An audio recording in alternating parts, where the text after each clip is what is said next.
Before he was taken out on the streets of Atlanta, rapper King Von was known by many names: O-Block Deadliest Gangster, the Ghost of O-Block, Grandson, and the Menace of O-Block. O-Block may have seen many gangsters, but none were as notorious as the infamous King Von. From street robbery to street hits, King Von did them all as he haunted the city of Chicago.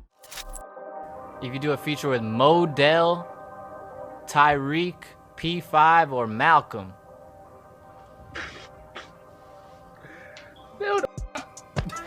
Look out, folks, look.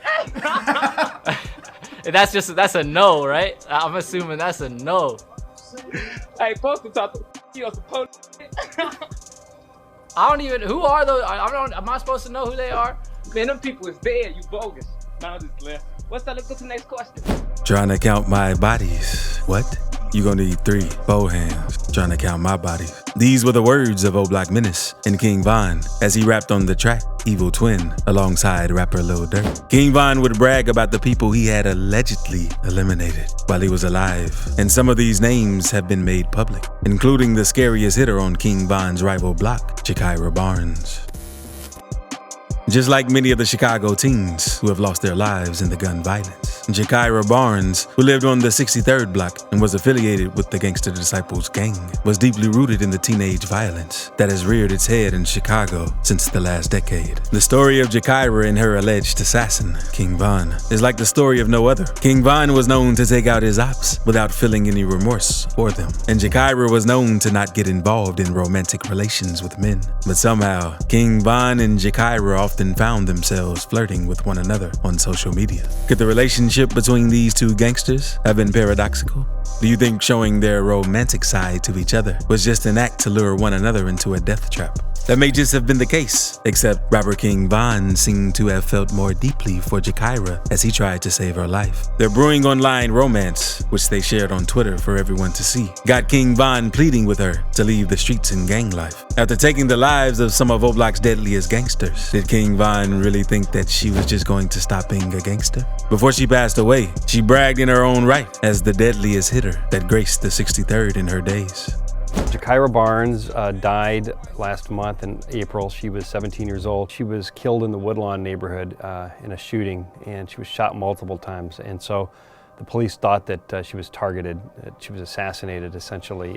King Von and Jakira may have had the softs for each other, but that quickly changed after Jakira gunned down some of the biggest gangsters on O-Block, including friends of King Von. 63rd's most notorious hitter, Jakira, was allegedly responsible for taking 20 years old Odie Perry's life in August 2021 as a retaliation for the murder of her best friend, Shondell Gregory, aka Tuka. Jakira taking out Odie Perry was a major win for 63rd and an even greater loss for O-Block. The gangsters from O-Block were beyond heartbroken over the loss of Odie, and what better way to honor a young man who they consider a legend than to name their street after him? Cause he was like one of our first ones that we lost. Like, we weren't losing friends at the time or losing close ones at the time. So when we lost him, everybody felt it. Yeah. Sorry for your loss, man. Taking out Odie Perry on Tuka's birthday was no doubt a major win for the retaliation. But do you think the bloodthirsty Jakira Barnes stopped there? She went on to take out top gangsters from O-Block, including Sherroyd, J Money, and T-Roy. She was also rumored to have ended the lives of J Money and Sherroyd, who were members of the Black Disciples and friends with King Von and Lil Durk. Shooter or a hitter or an assassin. She was known to her rivals as somebody who was willing to shoot first, ask questions later. It's all over the internet. In fact, on her own Twitter site, she called herself Taekwon Assassin. Taekwon was a friend of hers who was killed, and she vowed to avenge his death. So female shooters and gangs are... We are sure to give you quality stories straight from our inside sources on the streets of major rap cities. Just make sure to subscribe and stay tuned to Rap Hive to get firsthand information. King Von's legal battles began when he was still a teenager, but luckily for him, he was never really in jail for long. But in the time that he was locked away, the young girl who Von had his eyes on was taking out all of his friends, one headshot at a time. But the question on everyone's mind was, will Von retaliate against KI? On his release from prison, King Von resumed his online romance with Jakira. In a tweet posted to King Von's account, the rapper wrote, "At Taekwon Assassin, good afternoon, wifey." To which KI responded, "At King Von from the Wick, LOL, found funny. What up, dude?" King Von replied to K.I.'s tweet saying, "At Taekwon Assassin, LOL, I'm missing you. I be having you on my mind a lot on David." King Von followed up with another tweet where he wrote, "At Taekwon Assassin, what's up, ma? You don't miss her?" To which Jakira responded saying, "The King Von from the Wick, what up, my boy? When we linking?" Alongside gun emojis. King Von replied saying, "LOL, what's with the guns?" And on BD, "You said you was gonna come see me if I get booked. What happened?" But K.I. wasn't interested in flirting with King Von when he got out of prison, so she decided to tell him about what he missed when he was away. Jakira responded to King Von's tweet saying, "How it feel to lose your homie while you behind them bars during that time?" The relationship between K.I. and King Von dwindled after Von got out of prison. Not only did he stop being friendly with her, but he also went on to pull the trigger that ended Jakira's life in April 2014 while she was on her way to a party with some of her friends. There have been many reports concerning the person who pulled the trigger on K.I. on that fateful day. But according to some recent police reports from the Chicago PD, King Von was the person behind Jakira's elimination. According to the documents released by the authorities, an unknown M1 wearing a gray hoodie and blue jeans approached the victims. The unknown offender then produced a handgun and began firing in the direction of the victims, striking all three. But do you think King Von, who was seemingly in love with Jakira, was indeed responsible for taking her out on the streets of Chicago? Well, if you were in doubt, you're not alone. Since the police report claiming that King Von unalived K.I. hit the media, many insider sources, including the person who was hit alongside Jakira on that fateful day, have revealed that King Von had nothing to do with K.I.'s passing. On the fateful day of the tragic incident, Jakira was making her way down to a party with her friend, FPG Butter, when she was hit by a hidden hitman. FPG Butter also sustained some bullet injuries on that day, but luckily for him, he survived. Almost 10 years after the incident, FPG Butter has finally opened up on what really happened the day he got hit alongside Jakira Barnes.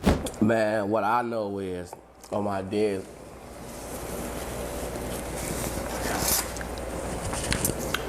Von didn't kill Cardi, period. And I ain't saying that because Von didn't kill Cardi. I got shot too, I was right there. I got shot too.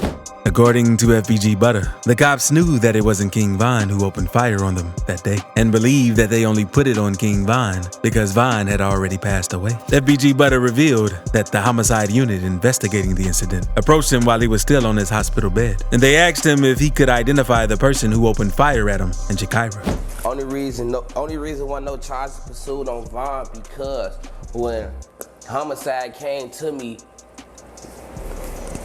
I'm a live victim. They get that, hey, is this the person who shot you? And once I saw who they brought to the pit, no. In the interview, FPG Butter claimed that someone else identified the hitman when the police were carrying out their investigation all those years ago. But even the person who identified the hitman did not point at King Von when the authorities showed her pictures of the alleged hitman. Real life, it wasn't him. Cause there was a out there too who she told. She know who it was, she saw who it was, she told the homicide detectives who it was. You see what I'm saying? But don't nobody speak of her, her name not even in the paperwork. Lil B Gravy, she sat in the station, she did all that. She pointed about in the lineup, all that. And motherfucker don't speak. He, however, claimed that the person who was truly responsible for carrying out the hit had since been taken off the streets during the retaliation and gang wars between 63rd and O Block. There have also been claims from rapper King Lil J, who was very much involved in the Chicago gang activity back in the day, that King Von wasn't the person behind the assassination of Jakira. According to King Lil J, King Von would have never been able to take out Jakira because she was a better shooter than King Von ever was. Despite the official documents that claim that King Von actually ended Jakira, King Lil J stood on his ground that King Von did not take out Jakira. People are saying King Von, you know, he ended K.I. See, knocking the f off, man. Hell no, that's false, man. They need to go put that, the rest of that bogus they putting out there. That's false right there. King Von's major ops were from 63rd, but the gangsters from 63rd weren't the only guys on King Von's hit list. In fact, whether you were his ops or not, if you got on King Von's bad side, he was going to take you out. And this was the case of Derek Johnson, aka P5. Unlike many of the people that King Von took out in his lifetime, P5 had no direct business with King Von. Although a gangster himself, P5 wasn't from 63rd or any of King Von's rival blocks. He was a gangster from Gyro City who was assassinated simply because he went to 63rd on the very day King Von, alongside T-Roy, J-Money, and Big A, went out hunting for ops to eliminate. It was about 9:30 a.m. on October 30th, 2012, when 23-year-old Derek Johnson, aka B5, was gunned down on the 63rd 100 block of South Eberhard Avenue in Chicago, aka 63rd. B5's assassination was a shock to many people, as no one knew how he got caught up in the gang wars. Insider sources, however, claimed that on the day King Von took out B5, he was just assassinating people for fun and to rank up with the number of kills his friends had at the time. A couple of hours before the tragic incident, King Von wrote in a tweet, "I ain't been hanging with T-Roy like that, cause he been winning. I gotta catch up first. Give me the Friday, LOL." King Von was never arrested for this, as there wasn't sufficient evidence to place him as a suspect. However, the gangsters on the streets of Chicago believe that King Von was behind the hit, just like he claimed in his tweet. He did everything to increase the number of people he assassinated, and barely a week after the elimination of P5, the O Block's menace struck again. King Von was no doubt O Block's greatest menace, and the assassination of Boss Trail by King Von was just one of the lengths King Von went through to show how terrorizing he was as a gangster. Rodney Stewart, known on the streets of Chicago as Boss Trail, was a gangster from the Gangsta Disciple set on 63rd. Boss Trail was gunned down on November 8th, 2012, and according to insider sources, King Von pulled the trigger that ended Boss Trail's life. And unlike many gangsters who have lost their lives to the streets, the story of Boss Trail's death was quite heartbreaking. Boss Trail, like many of the gangsters on the streets of Chicago, was initiated into the gang life as early as age 12 years old. He grew up living life on the streets like a gangster, but as he got older, some of his friends made it out of the hood, which got Boss Trail thinking of how he could make it out too. Luckily for him, he found a way, but will this way out be an easy path? On November 7th, 2012, Boss Trail purchased a bus ticket to leave for Iowa the following day, but he had some business to settle before leaving town. Yet unknown to Boss Trail, this decision was going to cost him his life. You see, Boss Trail had a girlfriend who he was madly in love with, LaDorothy Morrison. But a week before the incident, Boss Trail and LaDorothy broke up. Given how in love the two were, Boss Trail decided to say his last goodbyes to LaDorothy in person on the eve of his journey. This was where things went south. At about 11 p.m. on that fateful night, Boss Trail made his way to the 2600 block of West 83rd Street, which is quite a distance from 63rd Street. But being a man in love, looking to see his belle one last time, Boss Trail defied all odds and made his way to their rendezvous spot. Sadly, LaDorothy was nowhere to be found when her beau got to the spot. But waiting for Boss Trail at their rendezvous spot were some of the deadliest gangsters from O Block: T-Roy, J-Money, Boss Top, and lastly, the menace himself, King Von. There was no getting out for Boss Trail. He knew he had met his end. Laying lifeless on the street corner was Boss Trail when his body was discovered at 6:50 a.m. on November 8th, 2012. According to official reports, a gun was found underneath his body, alongside shell casings. The authorities believe that Boss Trail fired at the people who cut his life short. The most heart-wrenching part of Boss Trail's murder was that the ticket to his freedom was found in his pocket. He was more than ready to leave the hood. After the tragic incident, Boss Trail's ex-girlfriend, LaDorothy, was investigated. She revealed that Boss Trail had always been hopeful about the future and leaving Chicago. "We used to always talk about our future, and he would always tell me there was nothing in Chicago," said Morrison. "You're going to end up dead or in jail," and he was so looking forward to moving. One person in the rap industry who has always talked about how bad of a menace King Von was to the rap community, and even the black community at large, is Charleston White. Why does Charleston White hate King Von so much? Oh, man, he killed black people and bragged about it. He bragged about killing black people, some of his most prolific. Ever since King Von passed, Charleston White has always questioned why King Von was the one being celebrated while his victims suffered and were marked. According to Charleston White, King Von was a demon who deserved to die. That idol is a demon, a self-proclaimed demon. I don't ride with demons. When did black people start riding with demons? Homie, we got grandmothers who pray, mothers who say, "Son, bless your food before you eat it." When do we, so hear me out. In an interview, Charleston White defended Quando Rondo, who was involved in King Von's murder. According to Charleston White, King Von was a menace and a demon who deserved to die. He's celebrated, right? You got celebrities who take pictures in front of his mural. What about his victims' family? What about the people he's been accused of? Why don't y'all ever speak for them? don't you see why don't you see the other way though? I can't though, because I'm on the victim side. At every chance he's got, Charleston White has always made sure to call out King Von for being a menace in O-Block. Quite recently, Charleston White got so angry when talking about King Von that he pulled out a gun on his interviewer. During an interview with Chicago's DJ University, Charleston pulled a stunt that may have never been seen before in all of the YouTube podcast series. It all started when Charleston White talked about how Tuka's mom helped after he found out about how he died and how all his ops, including King Von, made a mockery of him. I knew nothing of Tuka and FBG Doug until now. And when I heard about their mamas, when I heard about those kids, mamas, and how they was being treated, I showed love. Even though I don't know nothing about King Von mama. Yeah. Now, while Charleston claimed that he helped out the mother of kids who lost their lives in the Chicago gang war, his interviewer went on to tell Charleston that if he was going to do it for one mother, he needed to do it for all the mothers, including the mothers of the men who pulled the trigger, like O-Block Menace, King Von. And I think with that part being said, the only thing that kind of like, I guess, bothers the Chicago community is like, if you go do that, you gotta do that for everybody. I ain't gotta do that. Y'all go do it. That statement alone sent Charleston on a wild rant as he continued to yell about never helping a killer and a menace. It didn't take a while before the whole interview went left and Charleston White pulled out a gun on everyone. You gotta keep a motherfucking gun.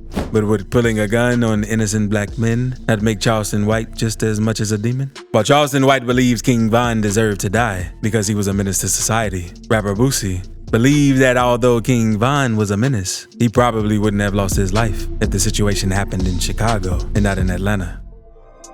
Unlike many rappers who have condemned King Von for being a menace, Boosie had a closer relationship with King Von before he passed away. In fact, on the tragic day of the incident, King Von and Boosie had planned to meet up at a hookah lounge in Atlanta, where the incident happened.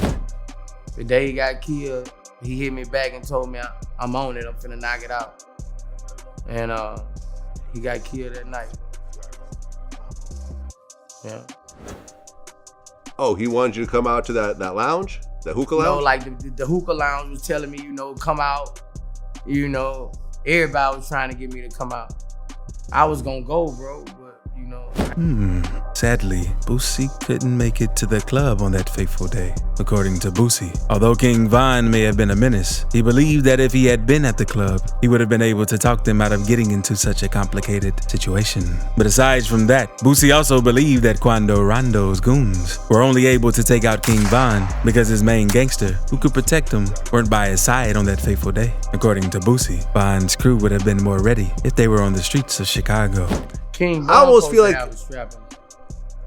yeah, but I almost feel like if you have real security, all the black, I think they kind of underestimated Atlanta. I don't know, but I feel like they would have been more ready in Chicago.